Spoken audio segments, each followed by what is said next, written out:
Boa tarde, Bahia. Estamos começando mais uma edição do seu programa de todas as tardes aqui na tela da Band, também no som da rádio Band News FM 99.1 e para você que nos acompanha pelo nosso canal do YouTube, Band News FM Salvador, você pode ir lá, se inscrever, ativar o sininho.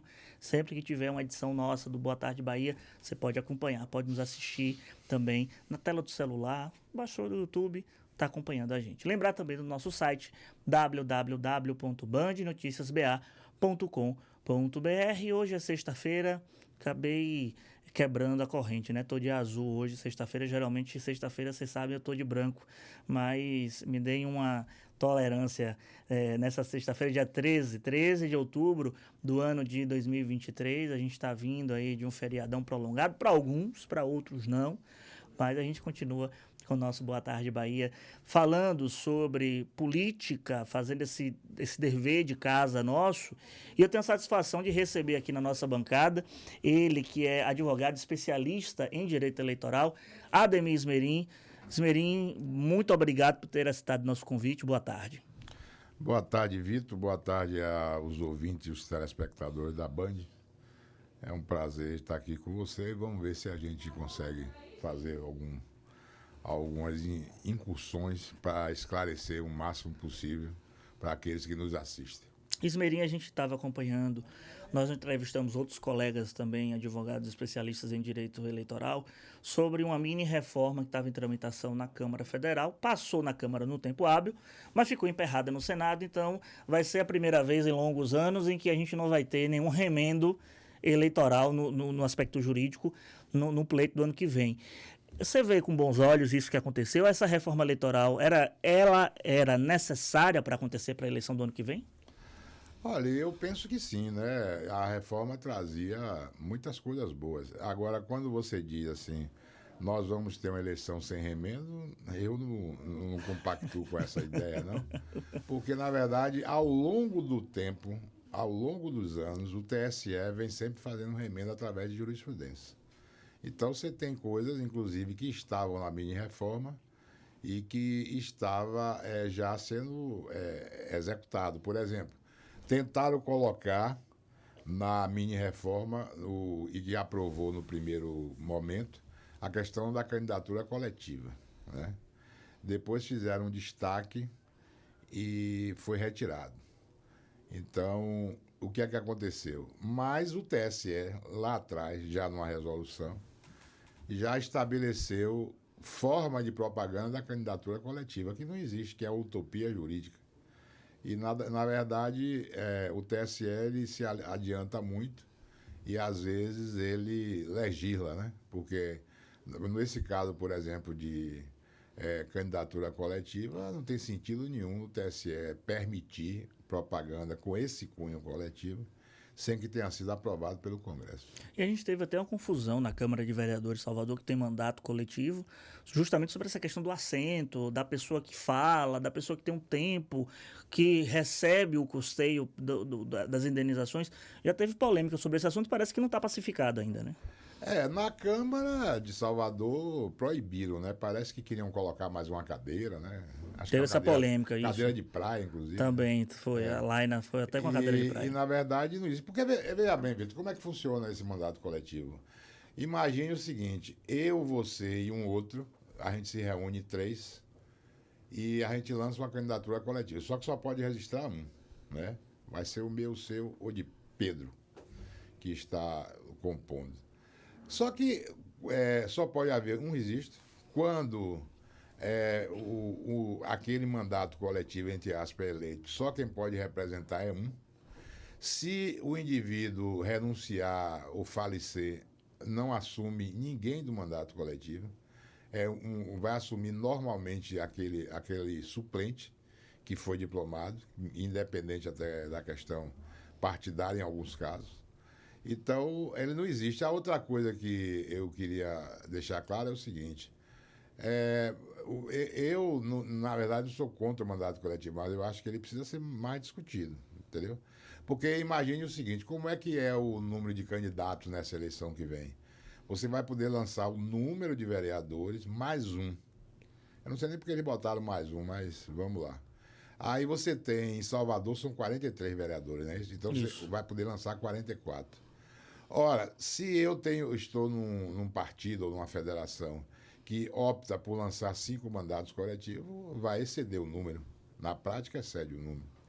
E aí você não consegue ter uma igualdade, que é o que tem que ter na lei para ficar de partido. A outra coisa também, imagine que eu, você e mais um inelegível, um rapaz, alguém, ou uma moça, esteja inelegível, ela vai poder participar da chapa, porque o nome dela não vai para a urna. Não é o registrado na Não urna, é o né? registrado, exatamente. E aí ela vai poder participar dessa chapa, mesmo estando inelegível. E aí você vai impugnar, por exemplo, a candidatura dessa pessoa que não existe. No mundo jurídico, ela não existe. Então, eu acho que os defensores, inclusive as vereadoras de Salvador, deveriam procurar meios para legalizar isso, mas através, inclusive, de uma discussão, para que não fique essa surpresa, né? Tem gente, inclusive, que nem sabe que esse mandato coletivo existe. E eu tive fazendo umas palestras aí para os vereadores e eles estão completamente por fora. É uma coisa que precisa pesquisar mais e precisa também discutir mais. Você sintonizou agora na rádio Band News FM 99.1, você que sintonizou também na tela da Band, você está acompanhando aqui o Boa Tarde Bahia, comigo, Victor Pinto. Nós estamos conversando com um advogado especialista em direito eleitoral, Ademir Esmerim. Você que tocou nesse assunto do limite máximo de candidaturas para vereador, por exemplo. Esse número de 44 candidatos, no caso específico de Salvador, outras cidades podem ter 12 vereadores, 12 mais 1, 13, 10 mais 1, 11, 9 mais 1, 10. Isso equivale ao partido, ou quando você tem uma federação, a federação também é atingida nesse sentido? Porque, por exemplo, a gente tem uma federação hoje em vigor, PV, PCdoB e PT. A federação ela fica condicionada a esse número, ou cada partido da federação pode lançar candidatos nessa numeração? Olha, é muito comum no interior da Bahia o número de vereadores, a maioria são 11, né? Então ele pode lançar 12. Vamos sair de Salvador e ir para o interior. A federação só vai poder lançar 12. A federação funciona como se um partido fosse. Então ela vai ter que lançar o mesmo número de candidatos que um partido isoladamente. Antigamente, já houve épocas em que os partidos coligados lançavam até mais 100%, tinha mais 50%. Diminuíram drasticamente e agora só acrescenta mais um, independente de ser federação ou partido. Coligação só é permitido no majoritário. Perfeito. Esmerim, outro assunto que derrubou chapas no interior do estado, a gente viu vereadores perdendo mandato e tudo, foi a comprovação das candidaturas laranjas, a questão do fundo partidário, que você tem um limite, você tem a cota feminina e, mais do que isso, você tem um valor específico do fundo eleitoral partidário para ser gasto nas candidaturas femininas e teve a comprovação de alguns casos aqui no estado da Bahia, principalmente, de burlarem, de ter a candidatura laranja. O que é a candidatura laranja? Aquela pessoa que só foi candidata no nome, não foi efetivamente candidata na rua. Você acha que a Justiça Eleitoral para a próxima eleição vai fechar ainda mais o cerco sobre esse assunto? Eu penso que sim. Na verdade, no início que estava se julgando esses processos, o Tribunal Superior não estava caçando mandato nenhum, por conta da cota de gênero, né? Mas depois resolveram caçar e estabeleceram os princípios. Por exemplo, não ter voto ou votação insignificante, a ausência de prestação de contas, a ausência de propaganda, que tem levado a isso. E é evidente que eu acho que o tribunal vai continuar agindo dessa forma. Agora, claro que eu acho que vão haver muito menos erros. Por quê? Porque os partidos, dessa vez, eles vão se prevenir para colocar candidatura de um gênero de 30%, que convencionou-se que são as mulheres, que pese a lei não falar isso, e 70% de outro. Mas pode ser 50% de um, 50% de outro, 60%, 40%, desde que um gênero não seja inferior a 30%.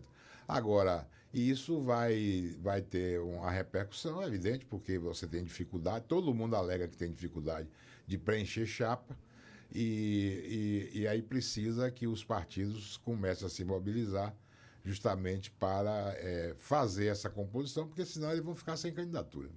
A gente tem debatido muito que a cada ano que passa, Esmerim, uma eleição tem sido mais antecipada do que a outra. A gente sabe que a gente tem um tempo muito curto, lógico, da campanha oficial. A gente tem que utilizar o termo da pré-campanha, que a gente até já debateu em outras emissoras de rádio falando sobre isso, que é uma mera formalidade, que é praticamente a campanha justamente na rua. Mas aquela pessoa que quer ser candidata a prefeito, quer ser candidata a vereador, já tem que se preparar agora? Se sim, por quê?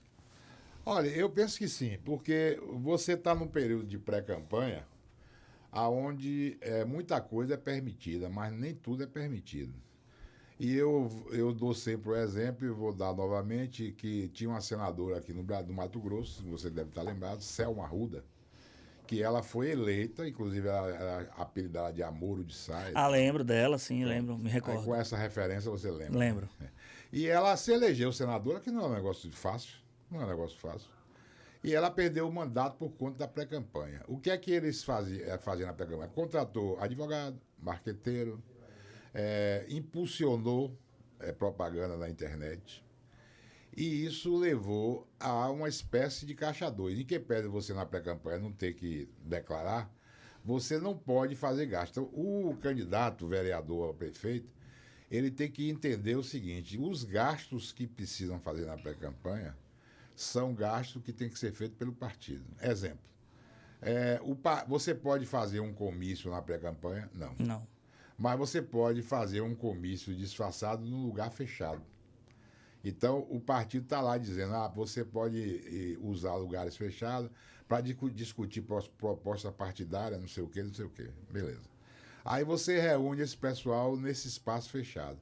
Mas o candidato, diferentemente da campanha, na campanha ele pode alugar um espaço para fazer um evento, enquanto que na pré-campanha ele não pode. Então, a pré-campanha a ideia é que você não gaste muito, até porque não tem prestação de contas. E você não tem extensão do abuso de poder econômico, certo? Eu vou dar um exemplo assim, bem claro. Imagine que você é candidato e você vai na feira livre lá do seu município. Você vai na feira livre e leva o fotógrafo, o marqueteiro, a estrutura toda e tira foto, depois coloca na internet, impulsiona, etc. Isso pode? Não pode. Você pode ir nessa feira livre, do mesmo jeito. E você diz assim, Mary, vamos ali comigo na feira, eu vou com você. Chego lá, eu tiro foto do meu celular, eu tiro no seu, você posta na sua rede social, é permitido. Então, o mesmo Não dá característica profissional, né? Exatamente. O mesmo ato, o mesmo fato, ele tem duas interpretações a depender como cada um vai utilizar. Então, a pré-campanha, na verdade, ela veio para ser uma coisa franciscana, né? Que não houvesse muito custo. E, lamentavelmente, o Congresso, na mini-reforma, ele antecipava mais as convenções. E aí o que acontecia? Você tinha mais tempo para fazer campanha, porque realmente o tempo de campanha é muito curto. E aí, muitas vezes, na eleição de deputado, eu vi as campanhas tudo prontas na pré-campanha. O deputado já acertou quem vai votar dele, quem é o prefeito, quem é o ex-prefeito, quem é o vereador. Bom, e aí já acabou com tudo. E quando chegou na campanha, foi só administrar. Estamos conversando aqui no nosso Boa Tarde Bahia com o advogado especialista em direito eleitoral, Ademir Esmerim, já falando sobre um pouco desse viés jurídico, dessa pré-campanha, que a campanha já se avizinha, 2024, vamos às urnas eleger os prefeitos e os vereadores, não só da Bahia, como de todo o Brasil. Esmerim, sobre a justiça eleitoral, você acredita que, por exemplo, o TRE da Bahia, o Tribunal Regional Eleitoral, tem sido célere na apreciação de processos, de pedidos de impugnação, de prestação de conta? Como é que você tem avaliado o trabalho dos juízes e desembargadores? Rapaz, o Tribunal Eleitoral da Bahia tem se saído muito bem, né? Ele tem julgado inúmeros processos, inclusive tem um prazo, né, para julgar a prestação de contas. Já foram todas julgadas, o que tem lá muito ainda são embargos, né? De que dos candidatos insatisfeitos, eu mesmo advogo para um bocado insatisfeito, tem um bocado de embargo pendente lá para julgar. Mas o tribunal tem julgado tudo e sempre dado conta. Agora, é evidente que você perde um pouco a qualidade até dos advogados. Eu estava falando outro dia, conversando com os colegas lá no tribunal, por exemplo, muitas vezes você não vai para a tribuna porque tem 10 processos para julgar, tem 50 processos para julgar, 10 não, 10 é pouco. E aí termina, se todo mundo for para a tribuna discutir o voto, termina você não fazendo absolutamente nada. Então, dentro dessa lógica e do tempo, eu acho que os tribunais têm julgado bem. Eu não diria a mesma coisa do TSE, porque o TSE ele tem muito menos processos para julgar de primeira, assim, no caso. Você tem muitos processos que são oriundos dos municípios e que demoram muitas vezes um bom tempo para julgar, mas é a lógica deles. Agora, Esmeri, quanto tempo militando na área do direito eleitoral? Eu tenho aí seguramente mais de 25 anos. Mais de 25 anos. Tem mais. Na verdade, eu comecei dentro do partido, né? Sim. Eu nunca advoguei em outra área, assim, não. Só depois, eleitoral? Mas eu já comecei no partido. Eu era monitor de fiscalização, entendeu? Viajava para ensinar como é que fiscalizar. Naquela época da urna de papel. Da urna de papel, sim. Cédula e tal. Então aí fui me adaptando. O pessoal lá do partido foi começando a me dar trabalho e eu fui indo. Agora era uma área muito específica, assim, o campo de atuação do advogado era muito específico. Hoje a gente já tem uma abertura muito maior de vários nomes, né, atuando nessa área. Tem vários nomes, excelente nome, gente nova, tem todo gosto aí. Porque você tem, inclusive, hoje a facilidade da internet, né? Tem muitos cursos também, né? Eu me lembro que uma eleição meio que nós advogamos, aí a gente fazia o seguinte, era eu e um colega, Luiz Henrique, e a gente fazia uma defesa, aí dizia assim, qual é esse assunto? Esse assunto é inelegibilidade por não sei o quê, não sei o quê. Aí a gente já tinha espalhado numa mesa lá todas as decisões do TSE. Aí cola o número 2, cola o número 3, rapaz, era uma agonia. Aí depois com o computador... Ficou mais fácil, né, Ismael? Não, ficou mais fácil. E aí tem muitos... E também o seguinte, depois da pandemia, veio aquela questão de julgamento virtual, né? Você pode fazer uma representação oral de qualquer município. Então, os colegas no interior estão se aperfeiçoando e muitos deles têm feito trabalhos brilhantes junto ao tribunal. Agora, sobre essa área do direito eleitoral, tem gente que acha que advogado eleitoral só trabalha de 2 em 2 anos, só no ano da eleição. Não é bem assim não, né? Não, porque é o seguinte, veja bem, nós temos um ano que eu diria que é um ano muito, assim, ruim, do ponto de vista de processo, que é o ano ímpar anterior à eleição municipal. Porque depois, quando tem eleição municipal, você passa um ano brigando para caçar ou não ser caçado, né?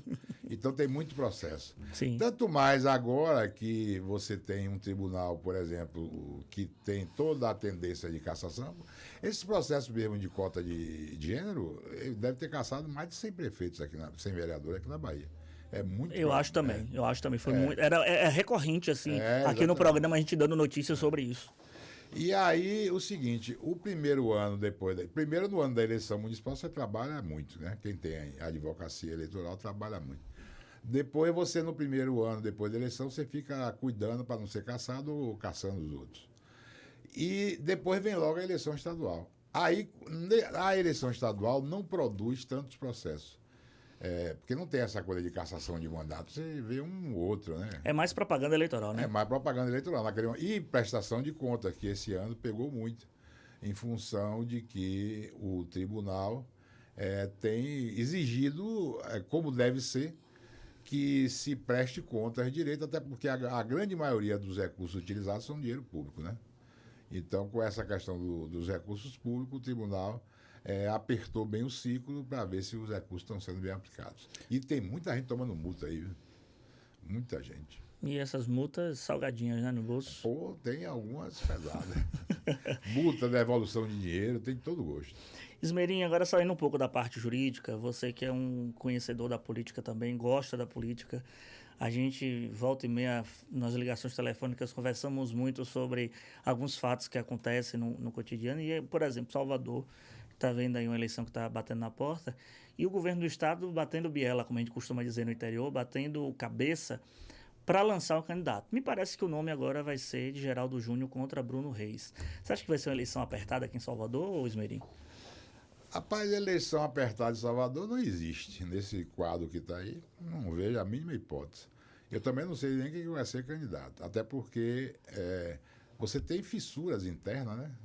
Os partidos, e um é de um partido, é de outro. Como disse essa semana o Mar Nascimento, se o PT tivesse candidato, ele já tinha lançado o candidato. É evidente que aí estão se buscando a unidade, mas com muita dificuldade, eu penso, até porque se você colocar um candidato de outro partido, seja lá quem for, você, na verdade, transfere uma certa coisa para esse candidato. Então, ele vai ter um espólio que, na verdade, não é dele, mas surgiu através de uma candidatura. Então, eu acho muito difícil. Eu acho até, é tão complicado isso, Vitor, que a gente fica até baratinado para dar opinião. Né? Não acho que... Agora, a eleição apertada, eu não vejo, não. Eu acho que o atual prefeito faz uma excelente administração, é de uma escola que já veio com outra administração, do Antônio Carlos Magalhães. E aí eu acho que tem tudo para ser uma eleição tranquila. Me parece que o governo do estado tem focado bastante, Esmeirinho, no interior. A gente sabe que tem 2 cidades ali que são joias da coroa do interior. Feira de Santana, Vitória da Conquista. Feira de Santana tem Zé Ronaldo ali ainda querendo mais um mandato como prefeito da cidade. Do outro lado você tem Zé Neto, que é o nome do PT. Em Conquista você tem Sheila Lemos, que pega aquela herança de Ezen Guzmão, e já o nome do Valdenor definido. Como você falou, o PT, quando ele tem candidato, ele já define logo. Então, Feira e Conquista, ele já tem o nome definido. E o campo netista, vamos colocar assim, de Assembleia, tem também esses 2 nomes que são voltados mais para uma ala governista.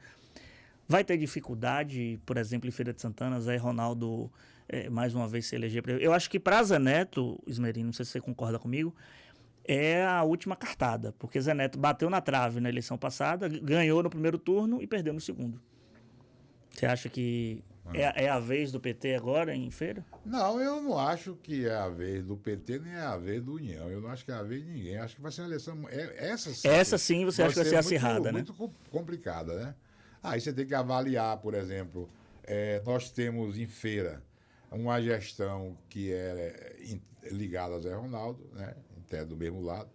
Tanto é que Colbert foi vice-prefeito dele, né? Quando ele lutou para eleger Colbert em 20. E você tem, do outro lado, Zé Neto, que é um candidato extremamente competitivo, né? Inclusive, quase ganha a eleição. Eu não sei nem como foi que aquela eleição virou, mas é assim que funciona.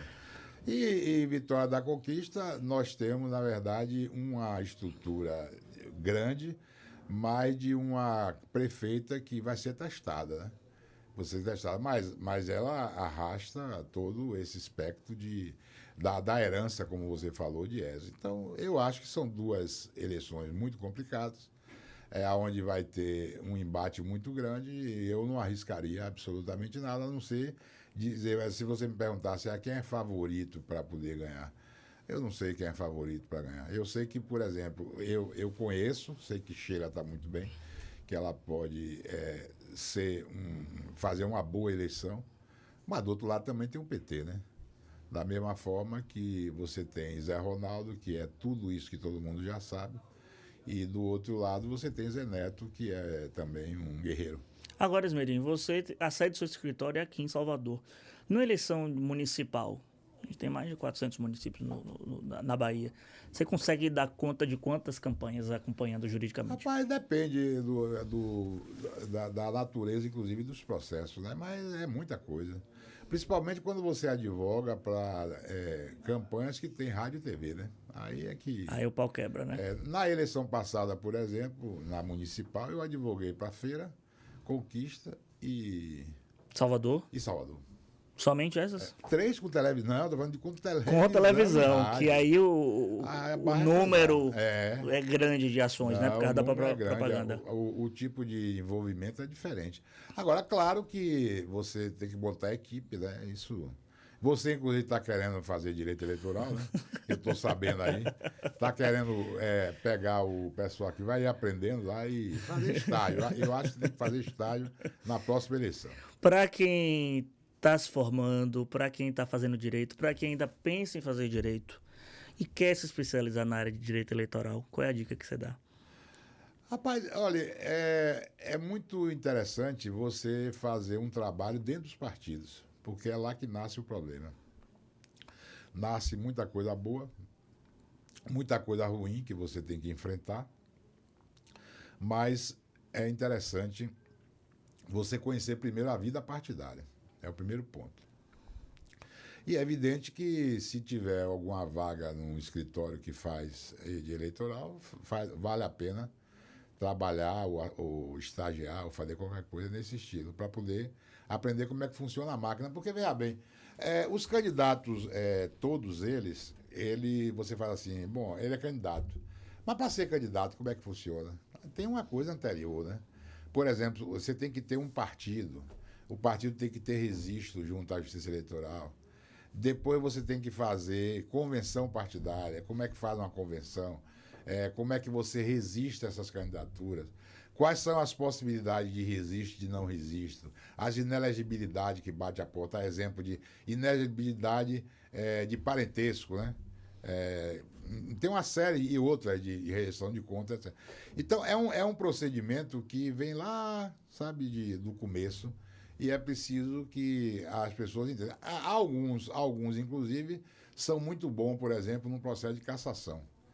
Sabe tudo sobre cassação, mas não sabe aquele procedimento que vem anteriormente a uma cassação ou uma ação para isso. Então, você está dizendo que dentro do direito eleitoral também tem uma super especialização.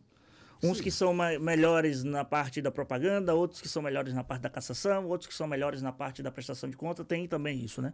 Tem sim. Inclusive, lá no escritório, por exemplo, a gente divide por setor, né? Por atividade. Tem gente que vai cuidar de atacar, tem gente que vai cuidar de defender, né? Entendi. Então, não dá para o indivíduo fazer tudo. E fica meio no automático na época de eleição, porque os processos são muitos, né? São 417 municípios na Bahia. É evidente que 417 não vai procurar a gente. Mas você tem muita gente que procura, e muita gente que liga, e muita consulta, e aquela coisa toda. Esmerim, para a gente encerrar, você se vê fora da advocacia? Ou você acha que se um dia você reencarnar, você reencarna advogado de novo? Rapaz, eu brinco, eu tenho uma filha, Mariucci, de 8 anos, eu brinco com ela, dizendo que na próxima encarnação eu quero fazer ginástica rítmica. Porque não esquenta a cabeça, né? O cara com aquela fitinha só, dançando e tal. Claro que eu vou ter que emagrecer. Mas é outra encarnação. Porque, rapaz, a advocacia é cansativa. E tem uma hora Sim. que é muito cansativa. Agora, é claro que, como diz o Gilberto Gil, né? Foi quem me deu a régua e o compasso. Então, eu estou satisfeito. Esmerim, obrigado por ter aceitado nosso convite de estar aqui no nosso Boa Tarde Bahia. Obrigado, Vitor, também. Estou sempre à sua disposição e um abraço a todos que estão nos ouvindo e nos assistindo. Vamos encerrando o nosso programa de hoje aqui na tela da Band, mas a gente continua com Boa Tarde Bahia no som da Rádio Band News FM, atualizando as informações em tempo real para você. E na próxima segunda-feira, 14h, estaremos aqui, eu e Maria Lorena, firmes e fortes, com esse programa que a gente faz com todo carinho, com todo esmero para você. Forte abraço a todos e até semana que vem. Tchau, tchau.